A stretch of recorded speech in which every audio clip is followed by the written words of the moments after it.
Good evening. I'm very happy that I don't have to tell you who this man is, as you all know him.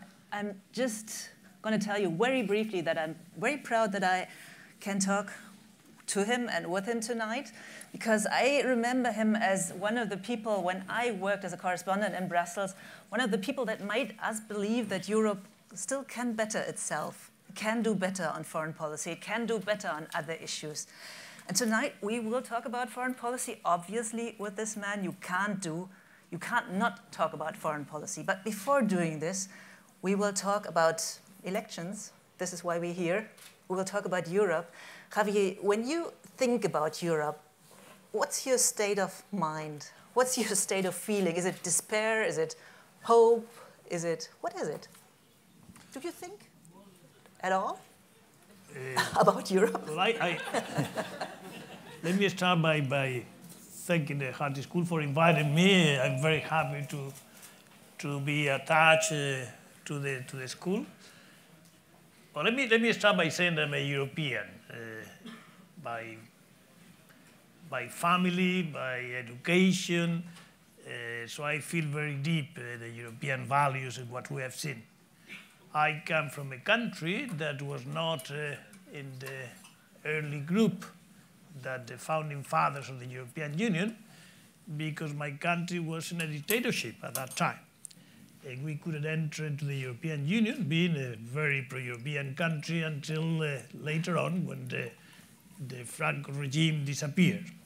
So I have an experience of having been a pro-European without being member of the European Union for all my youth.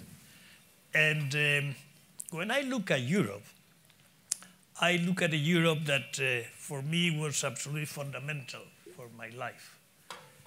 And then I have the privilege to be working for the European Union or for Europe during a long period of time, more than 10 years.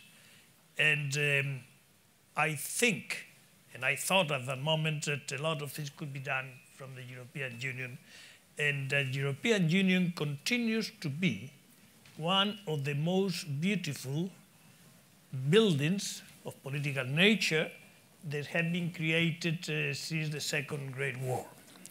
And therefore, we may not like it, we may find it that it's not perfect, or it's not perfect, but to maintain the love and the enthusiasm for the European Union for us, at least for me, is absolutely fundamental.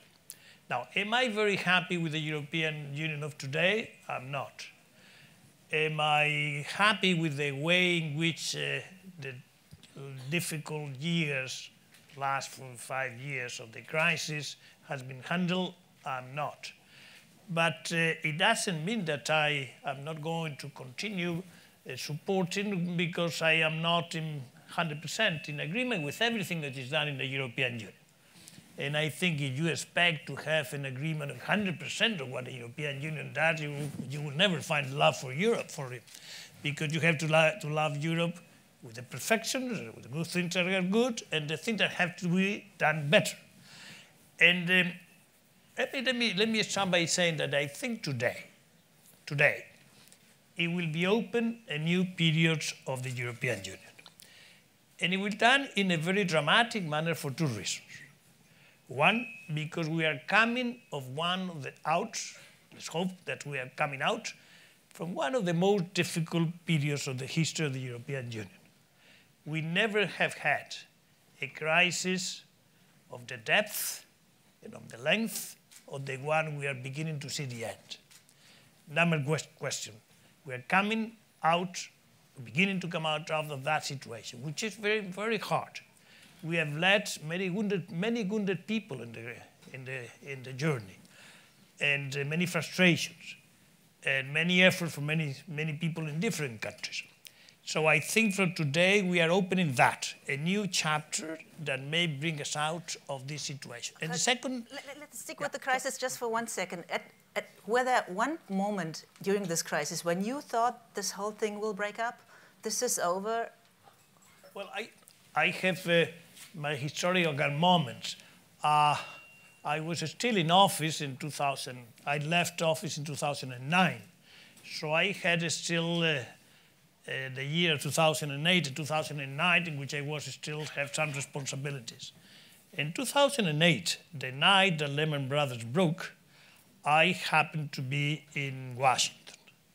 And I had a meeting the following morning with the president of the Banking Commission of the Senate of the United States.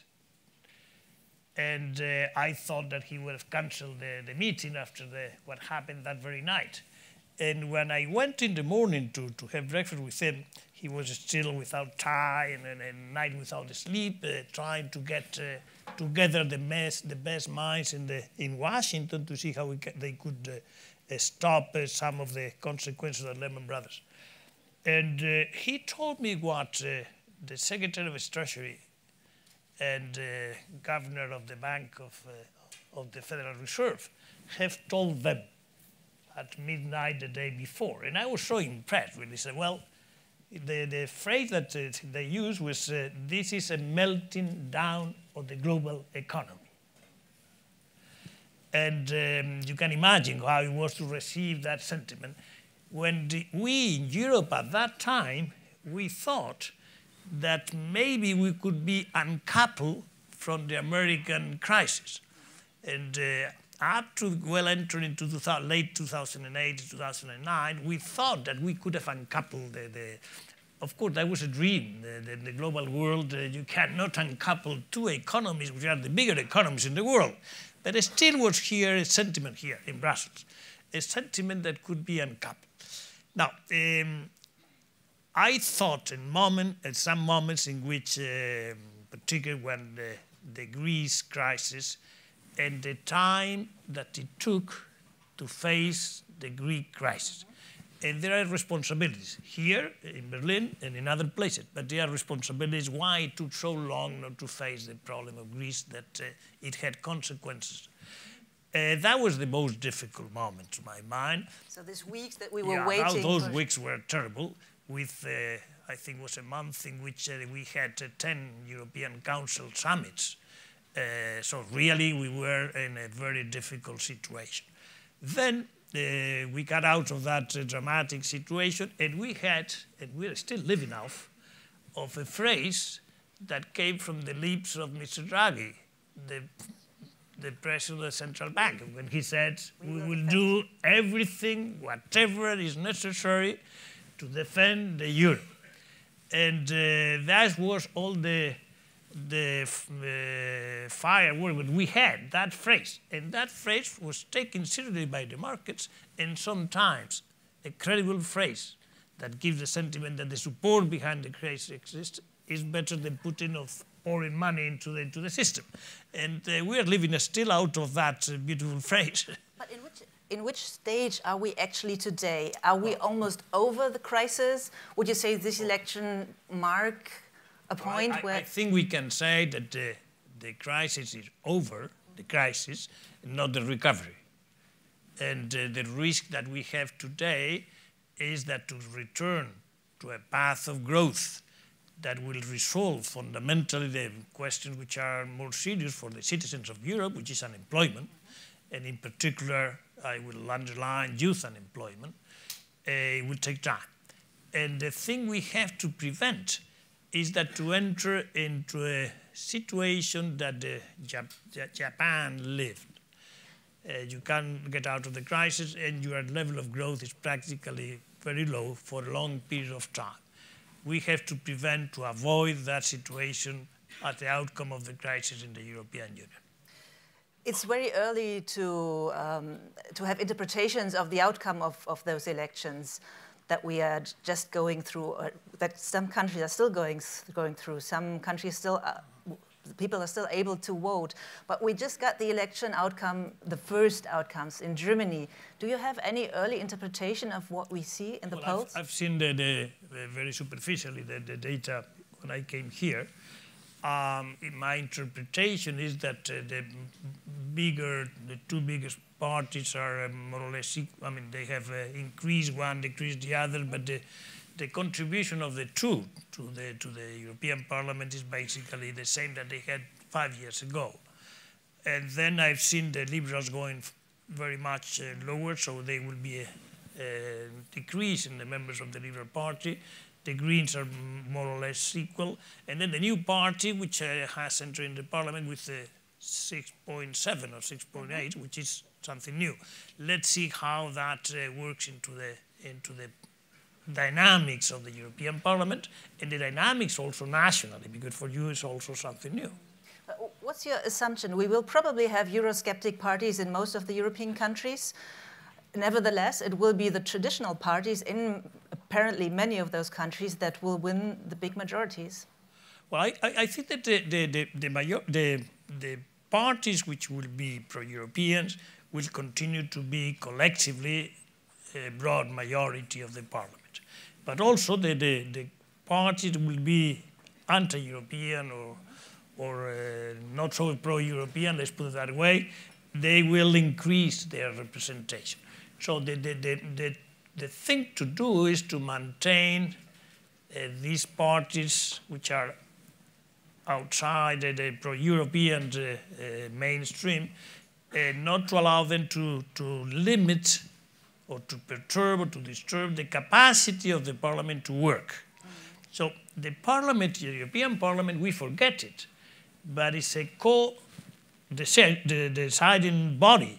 So the Council alone cannot decide in those policies which are European policies without an agreement also with the Parliament. And in particular, this time, we have the Parliament, at least the President of the Parliament, with much more power, political power, than any other time. We have chosen people to be leading the institution. So this is the second reason why I thought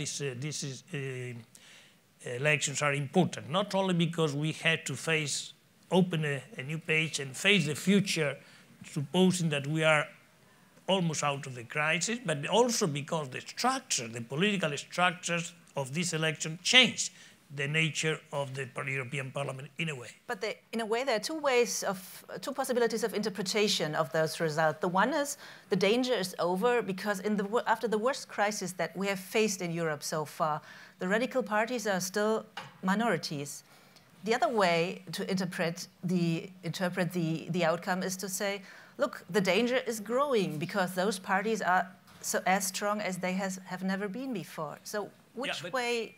Well, I will take the optimistic one, but not out of being naive, because what has happened in a crisis, as I said before, of this depth and this length, it has not been seen in Europe for a long, long time. And a crisis of this nature provokes unemployment, provokes tragedies, people, families, regions, etc. And that creates a sense of dissatisfaction. It happens nationally and it happens at the European level. But the interesting part is in the majority of the countries, the radical, the anti-system, let's put it whatever you want to call it, they have not increased at a level that many people at the beginning thought they may increase up to that higher levels. So I think we have an opportunity, and as such we have to live it. We don't have to be naive. I am not naive, but I like to look at things from the positive side. But that doesn't mean to be naive. That means to be a committed person with a change. And I am a committed person to change. And I think we have to change a lot. And the European Union, the leaders of the European Union that come out of this election, they have to do a fundamental work and a fundamental change in the way the European Union should move on. Give us a list of the first two things you would change if you were King of Europe. Well, I will dare to say what I would do. I mean, not in 100 days, but I think, as I said before, the most important thing is to get growth. That means to get the economy, not an economy flat, but an economy that grows. Even if it's at 1%, flat at 1% is nothing. Now, the second thing I would do is try to get a really serious plan, a shock plan to fight youth unemployment. If we don't do that seriously, we are going to have a generation of people lost for the cause of Europe and for their well-being. And that is something really very dramatic. You have countries on the European Union that have levels of unemployment above 10% and even higher than that, which is something that I don't think we can afford it, because as Europeans, our potential level of growth collectively will not be maintained, will not be achieved if you have those levels of unemployment. So I think that fight unemployment, to me, will be the most important challenge that the Commission, together with member states, do have.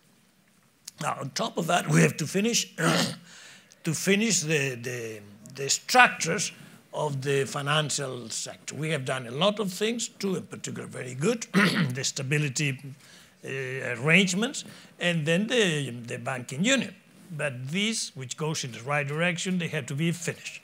With that, we will finish a good part of the things that have to be done and completed. Now, the second big thing I would do is linked to energy. That I will recommend to do. It will be do a transformation of the European policy on energy. That will be linked also to foreign policy, because we had to do this transformation, adaptation to the energy policy in the European Union before the problem with Ukraine. But today, with much more energy and determination, it has to be done. And we have to move into a common policy on energy that we don't have. We have really islands of policies in different countries, and to construct a single market for energy would be fundamental. And I think that is urgent, more urgent than we think. And now, thirdly, I think that we'll have to do on our presence in the world and on our concern about a world that is lacking is declining on some of the multilateral activities or positions. I think we have to recover the value of multilateralism and get engaged on some of the basic issues that we have to resolve together and no country can resolve. And therefore the European Union, which is already a group of countries, can help to that global governance. Think, for instance, 2015, which is next year, we'll have the most important summit on climate that will take place in Europe. It will take place in Paris. To be well prepared for that is fundamental. And that is related to energy also. We cannot continue burning coal if we want to really, and tell the Chinese that they cannot burn coal. I mean, we have to really bring our commitments all the way to the end. And then we have to be concerned with our neighborhoods, which is the most important challenge in foreign policy of a country, of a group of countries.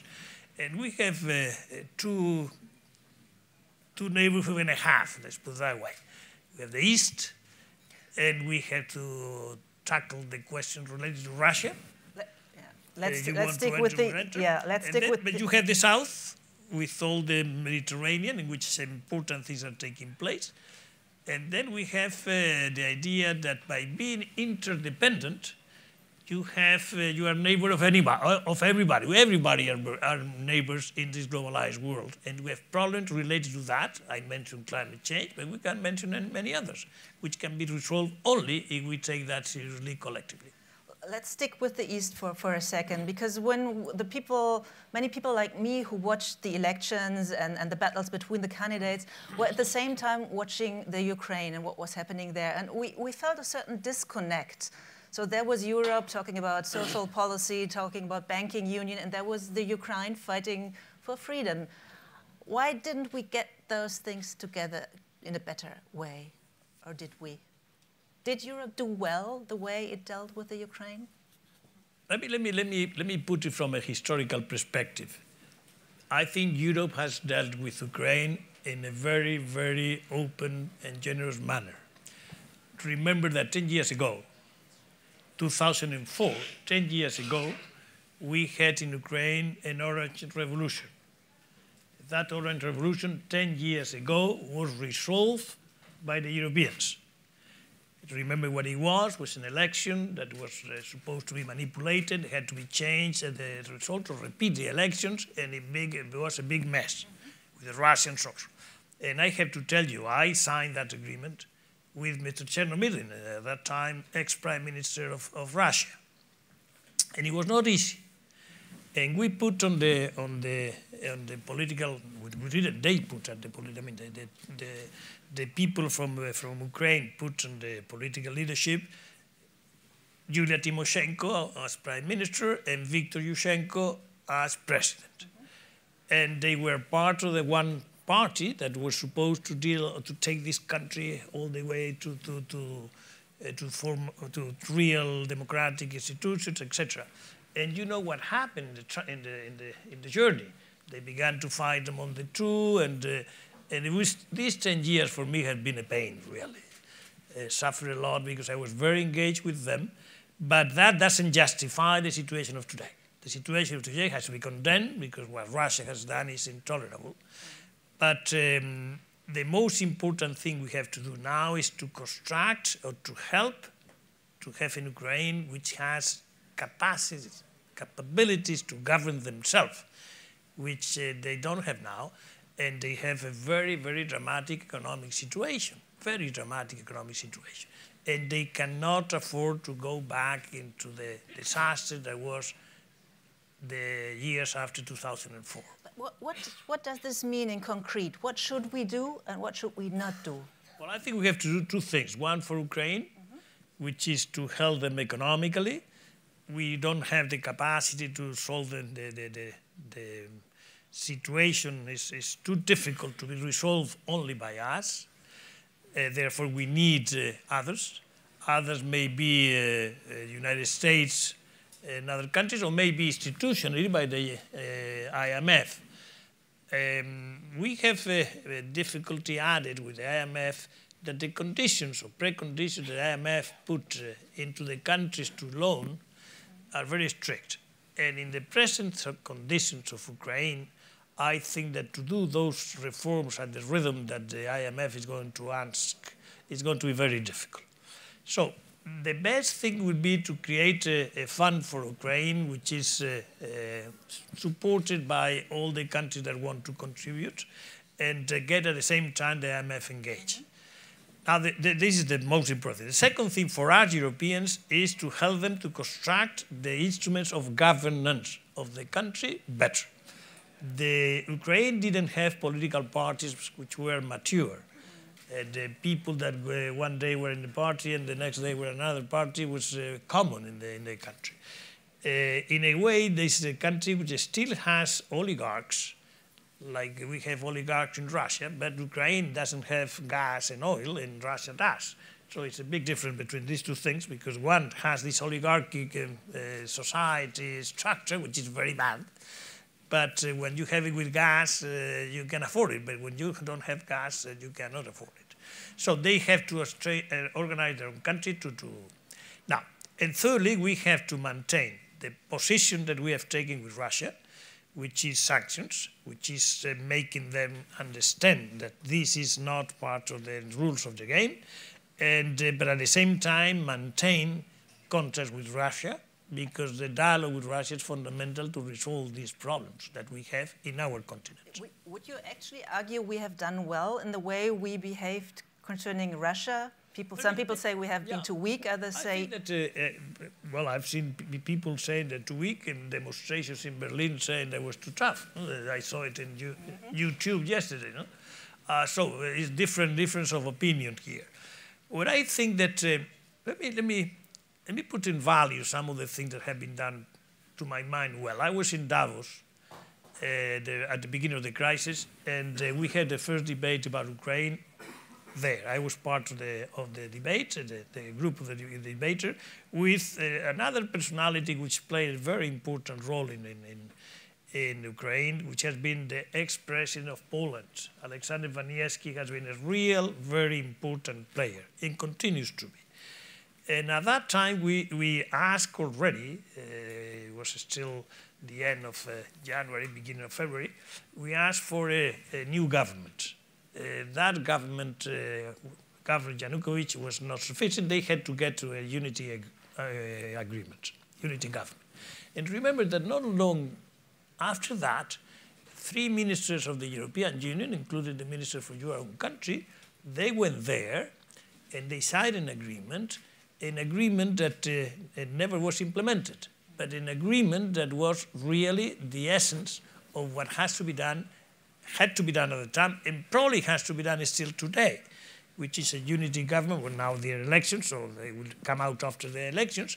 But these are the type of things that have to be done. It was dramatic that President Yanukovych disappeared from the country right after the agreement was signed, and it couldn't be implemented. But I mean, let me put in value that the presence of the European ministers in Kiev that day, to my mind, and to many people that we were together waiting for the result, it was a very happy day, but it lasted very short. I very much enjoy talking to you, but I see that some people in the audience are already raising their hands, so I'll get this. Yeah, you can ask the first question. We'll get you in, and then we see how we continue, because I want to get a little bit of the mood, of the feeling, what you want to know from Mrs. Solana. We could probably go on here forever.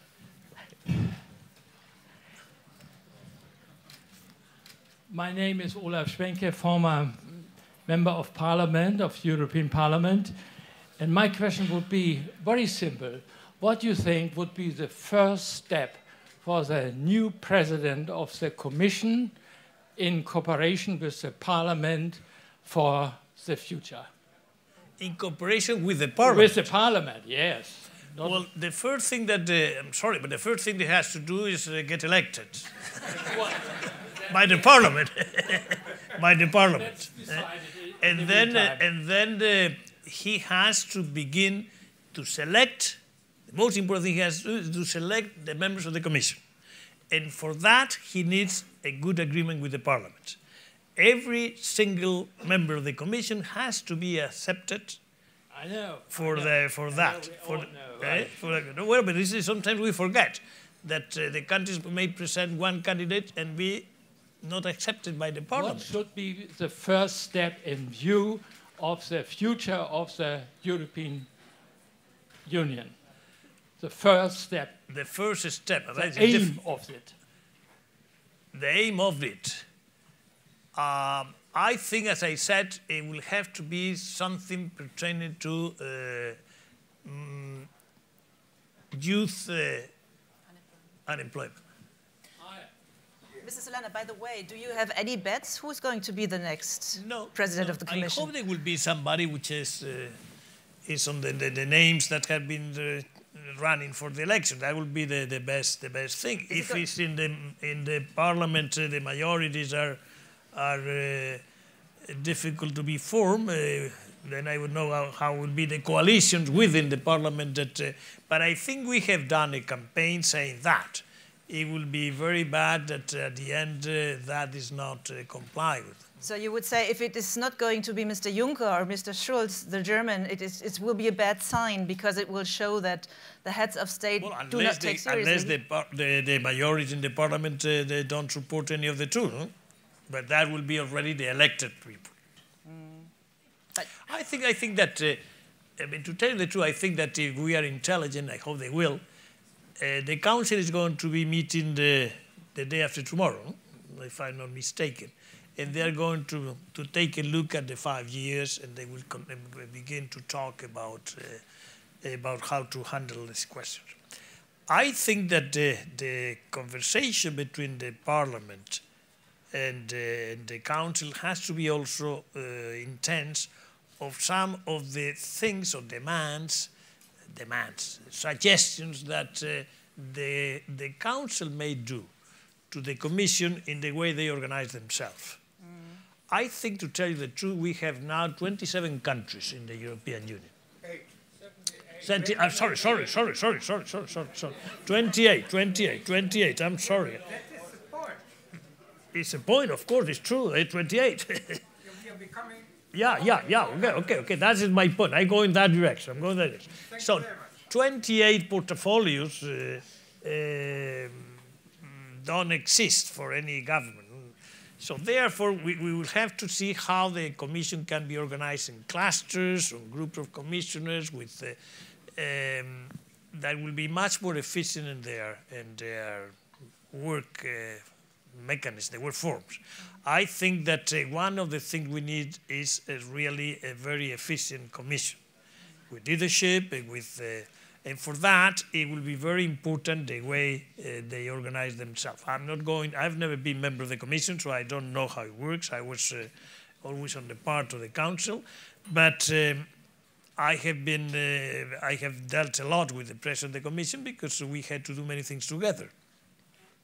And sometimes I told him that how do you handle this? This is fantastically big structure. I had basically 100 people under my command.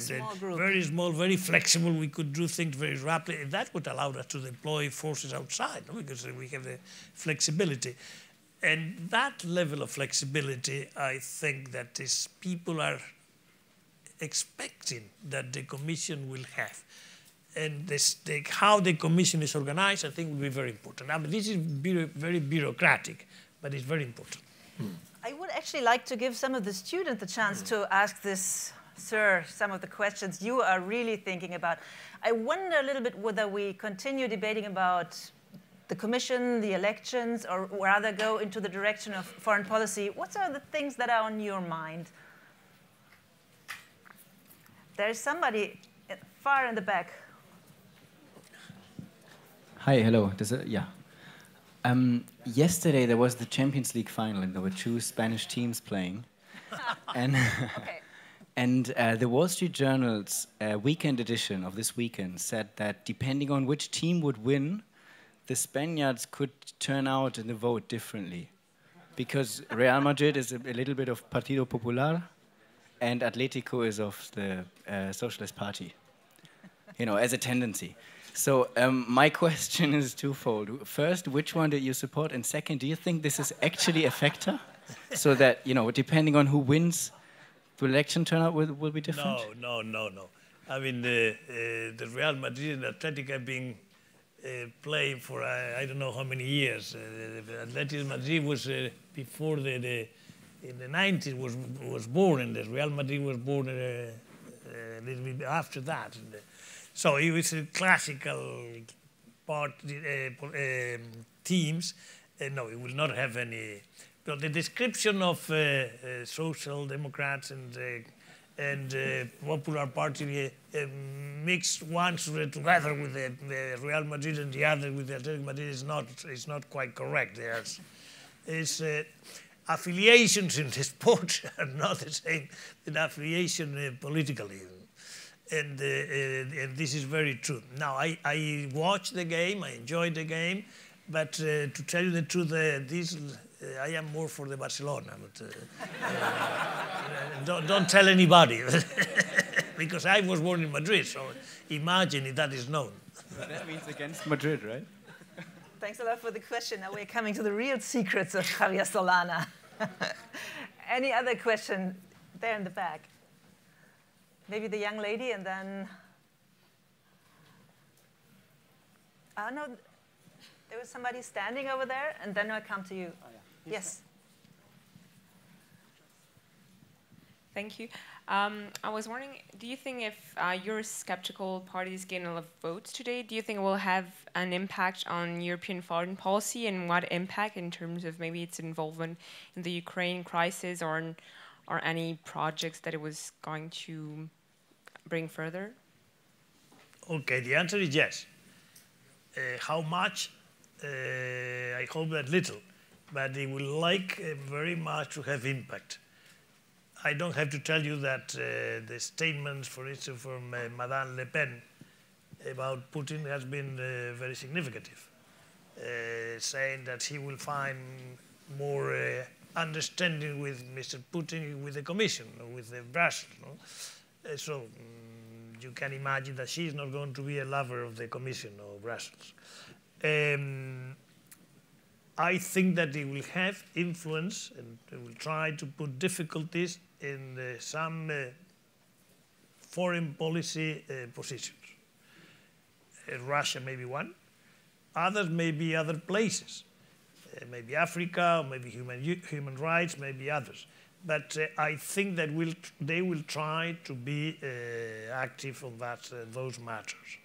Now, the question is not to the rest have to be very strong in defending their positions and not trying to be bought out by the positions of these groups that will be very complex because they are not equal.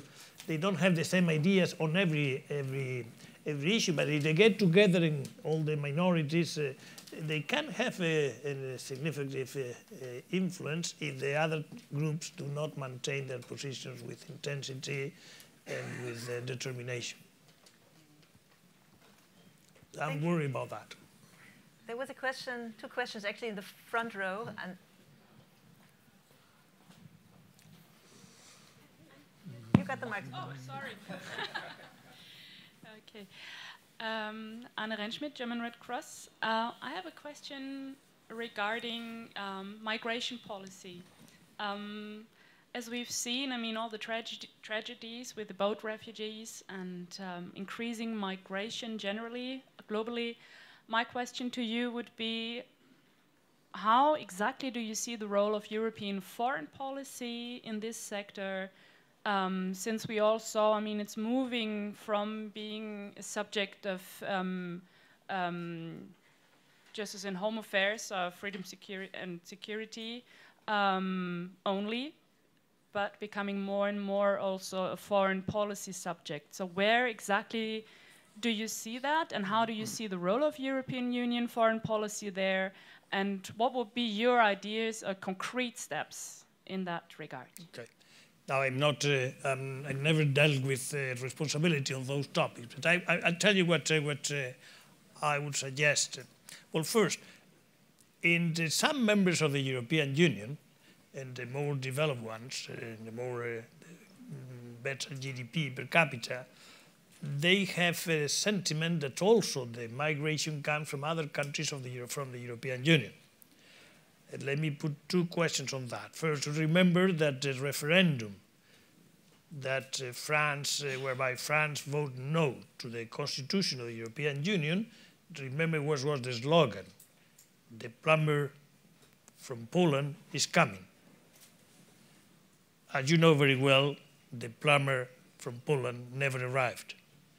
But at the same time, they have destroyed, with a no in the referendum, a very important decision that would have been taken at that time. Second, remember that not long ago, the Prime Minister of the UK said the Romanians and the Bulgarians are coming because Schengen entered into application in the UK. And I happened to decide to follow that. And I can tell you that in any single port of the border in the UK, I think the number of Bulgarians or Romanians that arrive and that were supposed to be massive, I think that we counted about 2. So we are playing really with things which are not right, which are just not true, and trying to manipulate them. These are 2 big examples. Now, from the rest of the world, the rest of the world lives the world that we live. That is clear. So the tendency in a world which is globalized for people to move into better places is normal. Now, what should we do? We should do 2 things politically. Try to fix how many we want, how many are necessary, and try to deal with those countries and fix what is the manner to do it in an organized fashion so that people don't have to die in the Mediterranean Sea and suffer in the Sahara Desert, to cross the Sahara Desert, etc. Now, this is, people can say this is very difficult. It's not impossible.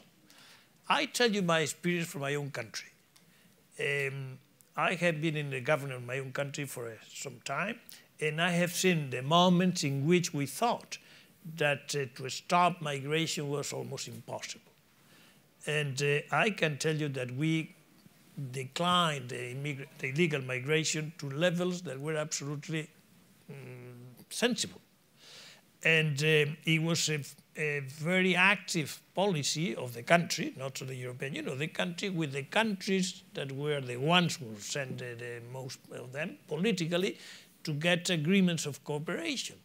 We cannot let those countries alone solve their own problems. We have to cooperate with them. And if we cooperate with them, we will solve also part of this problem. Not all, because nobody can solve the problem of migration completely. The illegal migration, or the people who are in wars and things like that, refugees, etc., is an obligation of we are living in a better condition than others. And a certain solidarity with the world is also required in our souls, in our way of life. But I think much more can be done with a unified policy vis-à-vis the countries which are more prone to let people come in and get agreements and get numbers and get a sentiment that reality that this is done in a rational fashion without people having to be killed in the sea or dying in the sea. I just got the very sad information that kind of fits to this topic, that the Front National in France won with 25% and is now the biggest, 25%, is now the biggest force and party. That's very, very bad news, really. So Very bad news. it's a very bad news, and I think maybe I was too optimistic when I said that mainstream parties in lots of countries are still very bad news, because 25 of France is a big number.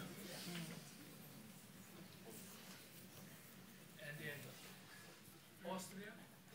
I don't have the numbers for Austria, but I got the information also concerning Ukraine that Poroshenko won a big majority and in Ukraine, and apparently That's good.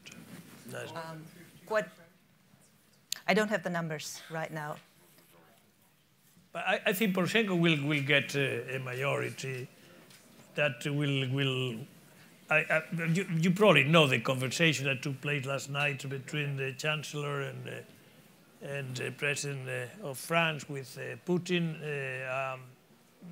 You don't have to believe everything that was said, but I think that the situation from the part of Russia this time, they would like this to get a legitimate government in Ukraine.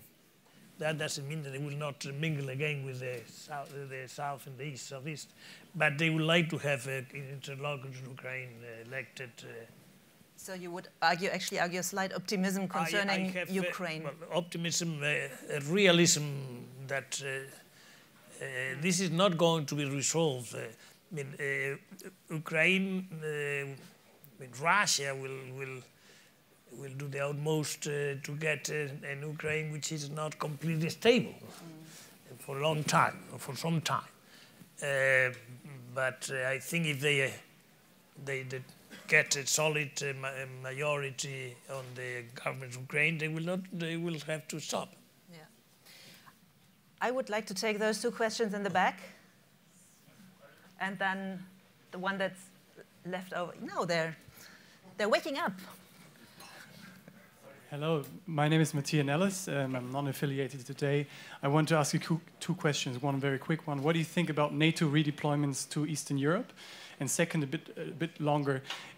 Just on Tuesday in the Foreign Service, there was a poll presented that about 2/3 of Germans are against a greater involvement of Germany in world affairs in general. And as a foreign policy practitioner, what suggestions do you have? Because everyone these days, during the past two years actually, everyone has called for a greater German role in Europe and in world affairs. So as a foreign policy practitioner, what recommendations do you have? How do we sell foreign policy here in Berlin to a very skeptic public? Thank you. Okay. Now, the first, I shouldn't give you my opinion about what NATO has decided to do. I was NATO Secretary General, and I would not like judgment by others.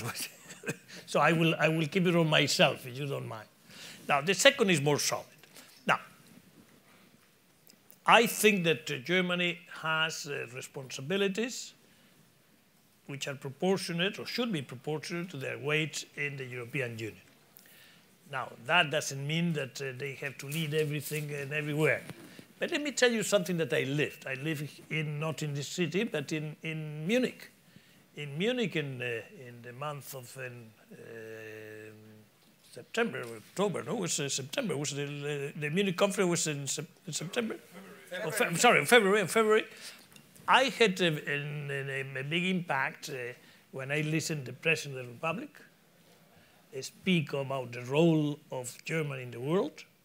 I couldn't agree better. I mean, it was completely in agreement with the statement. The Minister of Foreign Affairs spoke, and basically the idea of responsibility of Germany, engagement, etc., was in the same wavelength than the President. And also the Minister of Defense, the new Minister of Defense, who spoke also, gave a very good speech, basically on the same line. So if I were to take that presentation that was in front of the European Union member states, many people were there. I don't know how many people we meet in Munich, but many. The American congressman, the Vice President Biden was there. So it wasn't a statement not said in vacuum. It was said in public, and in a very important public. I took it seriously, and I think that this is what is going to happen. So even if you read X percentages in the polls, the wish or the position of the government and the President of the Republic is to assume engagement and assume the engagement which is necessary for a country, or for a country which is the leader of the most important country, economically at least, from a group of countries that together are still the first economy of the world. So if you were to take the 28 countries and you consider one country, we still are the first global economy in this time. So if we together don't assume any responsibility on how the world goes, I think we will be making a mistake. And we will be working against us. But don't forget that. We are still, if we are looked together, if we take it together, the first economy of the world, more than the United States, more than China, more than Japan. In any way you look at it, per capita, trade, reserves, whatever. So it's an important group of people, an important group of countries, and we cannot close our eyes to what is going on in the world. And much more in this globalized world, in which the notion of interdependence means really that we are all neighbors. In a way, we are not physically neighbors, not geographically neighbors, but we are neighbors because of the contamination of the CO2 of the atmosphere make us neighbors. And what happens here, it happens there, or eventually will arrive there. And that eventually means days or seconds. So we have such an interdependence today that it's impossible not to be engaged collectively. And to be engaged collectively in the European Union, the role of Germany is very important. Okay. There was one more question back there, and then I take the lady in the first row. Yeah. Hello, my name is Nicola Scherer. I'm a PhD student here at the Hertie School of Governance. To me, the European Union seems to be not really responsive to public pressure, but rather to, let's say, economic lobby groups. Let's reflect it, for example, with the creation of the TTIP. And I'd like to know, against this background, how can we further democratize the European Union? So who, in particular, who could be the carrier of a future democratization, like parties, the parliament, or should we, draw on some more like technological devices, technological means? Thank you. Well, I think that the legitimacy of the European Union is there. It's not an illegitimate government or illegitimate institution. It's a legitimate institution. It is required by the people to do it more. I think that the people are telling us that they would like to have it more understandable legitimacy. Now, and that is why the step of getting in this election the possibility of selecting people which are going to be, by your vote, in the first layer of the power of the European Union is something that goes in that direction. So I think that this is the way in which we have to move. Now, where the I mean, I don't believe that the European Union is going to be in a state like the United States.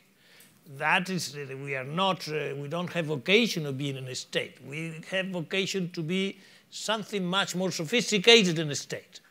It's a group of countries that are willingly and freely to put in common some of the elements of your sovereignty to make something better. And that is what is the essence of the European Union, but it's not in a state. So always will be more difficult because you have to get two types of sovereignties in mix, this national sovereignty and the European sovereignty. But I think in the way we are moving today, and if the leaders of the European Union were, well, they would explain better that what is right is not because the government of the country does it right, and what is wrong is because the European Union does it wrong. If we continue saying these things, of course the people are not going to believe that that the things are going, I mean, the European Union is part of the solution. It seems it's always part of the problem, not part of the solution. So we have to be much more honest in how we explain the things to the people, how you do the pedagogy to the people. But the parliament will be an important, not only, but the parliament, it will be an important place where that type of responsibility and legitimacy has to come from. Not the only one. Okay. You'll probably be able to ask Mr. Solana this when you will have chances to have classes with him, because I'm sure you could elaborate on those issues for years and years. There was one young man jumping up and down over there for quite a while. Julian Müller, Young European Federalist, local section of Berlin. I'm interested in the independency movements in Europe. For example, in Scotland or Veneto. What are your solutions to keep these regions within the Union? Well, I don't have any magic solution, but I will. I will get a little bit vibrant to what I'm going to say. I think that, as I said before, the construction of the European Union is a fantastic and heroic construction. A lot of things had to happen to put this beautiful institution together, building together. What is together, it should be maintained together. I don't think that has any sense to get together and then once you are together, separate. How are you going to separate when you are together? Where, ask of those Veneto, for instance, the people in the Veneto, how they are going to handle their economy, how they are going to handle their currency, how they're going to handle what they think. They think they're going to handle it the same manner that because they are members of the European Union, but breaking them from the country. This is asking for things that cannot happen. Cannot happen. It shouldn't happen. It may happen, but it shouldn't happen. I am very much trying to get all together within the European Union and in the European Union without changing more borders. Let me tell you something that for me has been dramatic in my own life, and I lived it. I was one day in a little capital of a country which today is member of the European Union and member of the Euro. And at that time was still in the negotiating process. And I was in the townhouse of the capital, and an old man came to me and took me by my arm and took me to the window of the townhouse. He told me, "Do you see that house at the other side of the river?" I said, "Yes." But listen to me. I have lived in that house all my life. And I have lived in 7 different countries. Well, imagine what it means that. That was Europe. To move 7, 4, 5, 3 borders crossing the house of a gentleman means wars, refugees, tragedies. Now, never again. We are here because we don't want that never again. Now, look of the fantastic reconciliation that we did after the Second Great War. Look at the Pacific. In the Pacific, it was no reconciliation after the Second Great War. And we have problems between China and Russia, in Japan, that still are focus of potential difficulties that may become global eventually. Look at the Middle East. The Middle East doesn't have structures that were created in Europe after the Second Great War.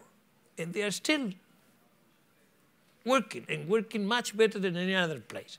So compared to the world, compared to the rest of the world, we are really very privileged to have had the intelligence of the fathers that founded the European Union, and I think those who didn't live the transition from the beginning to the end, those who have been born already in the well-being of the European Union, and now they suffer because of the crisis, I think the exercise has to be double.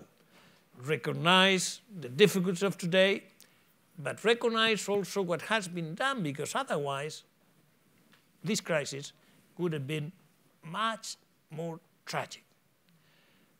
This is my sentiment, and I think I have some experience coming from a country which was not founder of the European Union, as at the beginning, that I knew what it was to live in a dictatorship, etc., etc. And I think that when I see this lack of interest, lack of understanding, maybe also our responsibility, because we don't explain it. We don't do the pedagogy which is necessary in schools, but I think this is fundamental. I really get carried away. I mean, I really move, because I gave to the European Union 50 years of my life, and I'm very proud of having done it. And I think that it can be continued to be a fundamental organization and functional, not only beautiful, but functional. And I think we have, as I said at the beginning, out of today, the possibility of doing it more functional also. Javier Solana, you started our little conversation with a very personal story, and I think you finished it with a very personal story, and with a confession that makes it very easy for us to also believe in Europe. I think you can be proud to have people like you on our top. I very much thank you for this hour that you spent with us. I'm very happy that you will be in Berlin more often from now on. And let's hope for the best for the elections. Thank you so much. Thank you very much. I am a Berliner.